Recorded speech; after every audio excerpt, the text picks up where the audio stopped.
Hello everyone and welcome back to Crewsgarden. Today I'm going to be working on the Roma tomato garden, also known as my chaos garden. Well, it's the chaos part of my garden anyways.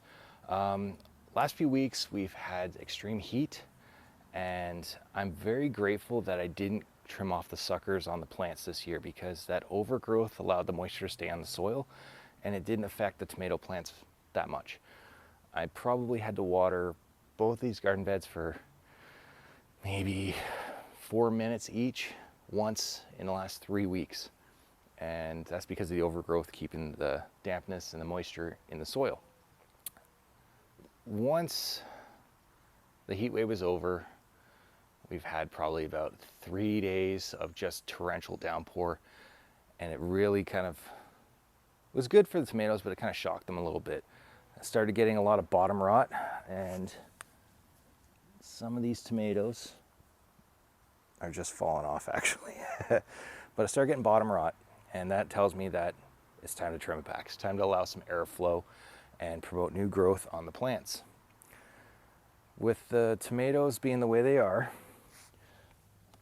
I'm gonna just explain something that some of you may know, some of you may not, but hybrid tomatoes get really large, and unless you got really good genetics in your seeds, they're usually not much bigger for Roma tomatoes than, what are these, 2 to 3 inches? They're fly. The tomatoes that I'm harvesting are not just going to be ripe. They're going to be green as well. So typically you go to your supermarket, your grocery store, you'll get a nice ripe tomato. Now, I've worked in logistics for many years, various different types of logistics, and when you consider produce going across states, provinces, oceans, to other countries, because not everyone has the means of growing Roma tomatoes or other types of fruits and vegetables, so it gets imported, exported. A lot of the times, vegetables and fruit are still green, and what I mean by green is they're not ripe. When they go on the trucks and the containers, boats and everything else, it's sometimes days, if not weeks, before it gets across the border. Then you make dock, you go through border services, gets loaded back on a truck or another transportation method, and then goes to your grocery store or your supermarket. Even when it gets to the supermarket, it's probably going to be in their warehouse for a few days because they don't just put it right out on the floor all the time. In that time, from going green, it will start to go to yellow stage, then the orange stage. By the time it hits the shelf, it's ripe and ready for purchase. So I have no problem harvesting a little early for green tomatoes, putting them in a container that promotes airflow. It could be one of these or a basket or laundry basket, whatever works for you. Leaving it out for a few days and then processing for your sauces, your diced tomatoes, your whole tomatoes, your tomato sauces.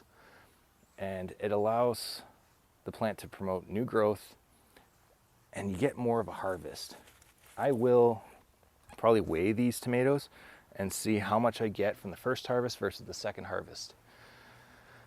It's really overgrown, but it's been fun.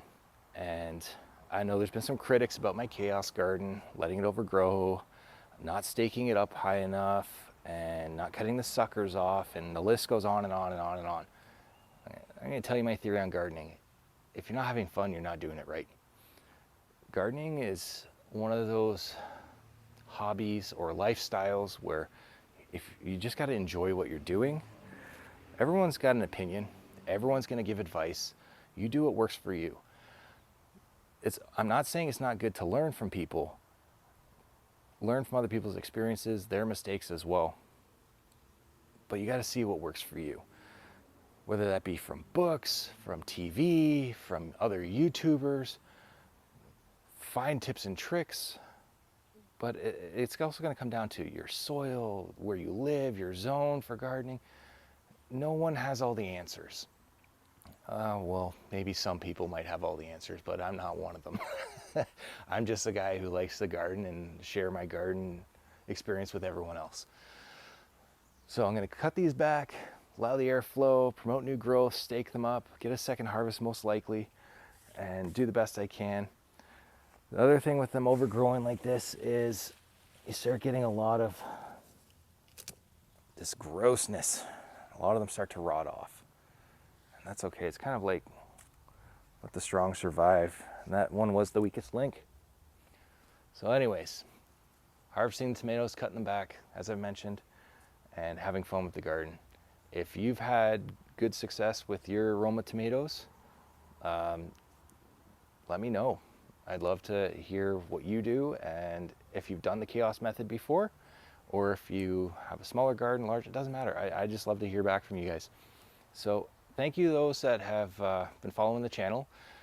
Hit that like button, subscribe, share with a friend, and I will see you next time on Crewsgarden.